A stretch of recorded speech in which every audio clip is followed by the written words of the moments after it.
Looks like Birmingham's going to get its own clean air zone soon, like a ULEZ thing, if that's not already in place. Yeah, right, so I got back from Birmingham last night, and this was actually the first news headline that I got across. So from the Daily Express, huge UK city set to ban cars with major plans to overhaul all of its roads. I actually thought it was Hull when I first saw the picture, but yeah, it's Birmingham. Huge UK city, could be the first in the UK to ban cars and a massive overhaul of its roads. Birmingham is considering a bold, I suppose I can use brave, new road safety strategy to reduce passing away and injuries by road collisions. So it's for your safety, all that usual stuff, isn't it? Like social distancing and all that. It's for your safety. Demolition Man sort of stuff. Drivers could be banned from using roads in the city centre. Whoever asked for this? Whoever voted on this? Bear in mind, bloody Birmingham Council, I think it's bankrupt, isn't it? It shows you how incompetent they are. Funnily enough, it's a extremely diverse place as well. So it kind of, yeah, again shows you, what happens when towns and cities become too diverse, where it becomes not English anymore. The English people should have inherited that. But anyway, that's a different topic. It's also aiming to discourage the use of private vehicles and get more people using public transport.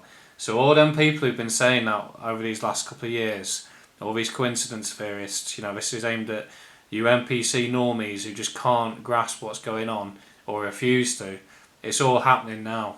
Everything that's happened in the last couple of years, starting from around 2020, can you not see the way things are heading, and we're actually right in what we're saying? We are being herded onto public transport.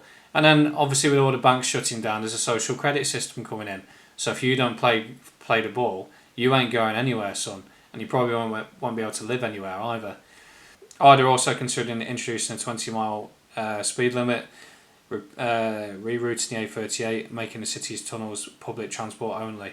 It's going to be a massive change on the way soon. You can see it coming. And I noticed it yesterday how quiet the roads were getting all the time. I was like, this is weird.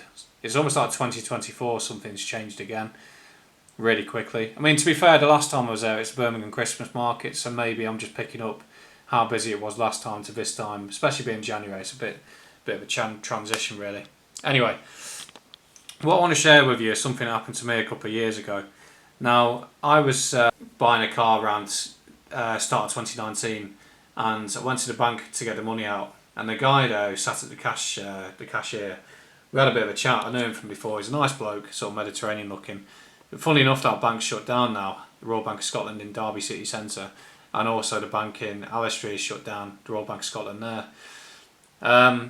But he told me about this thing that was coming in. I'd never heard of it before, but he said, yeah, you're going to get charged for going into certain areas of cities now if your car's like is older than 2015, so 2015 backwards, you'll get charged. And I was like, oh bloody hell. And I told the garage about this, and I think they had heard of it, but they're just not asked, just trying to get rid of the car on there.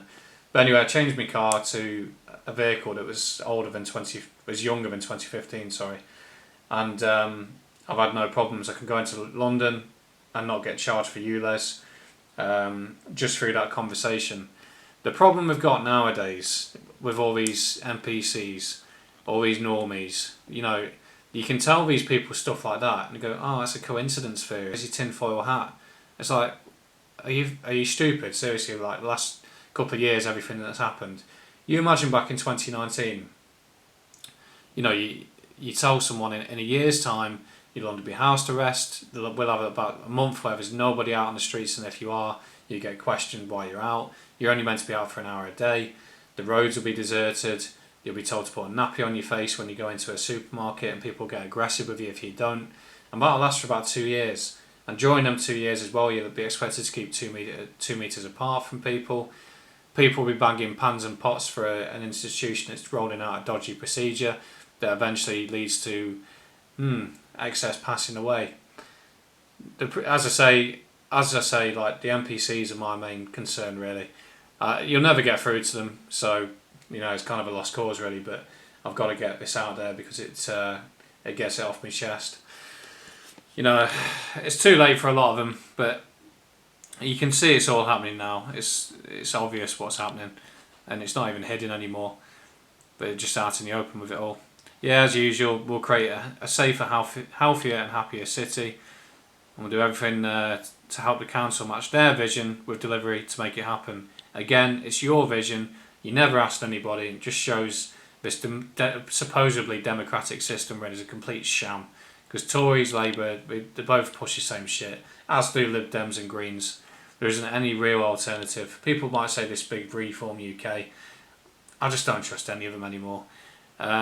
We need to reclaim Birmingham streets and public spaces for people, not cars. Well, people use cars, don't they?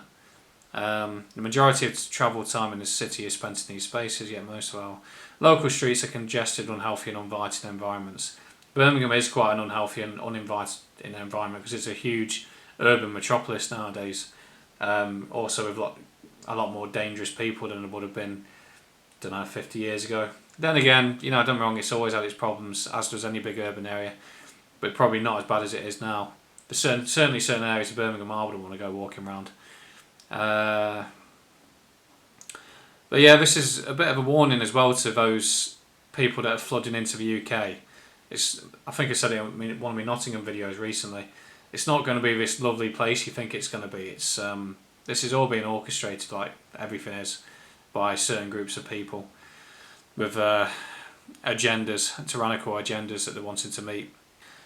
Yeah, so there you go.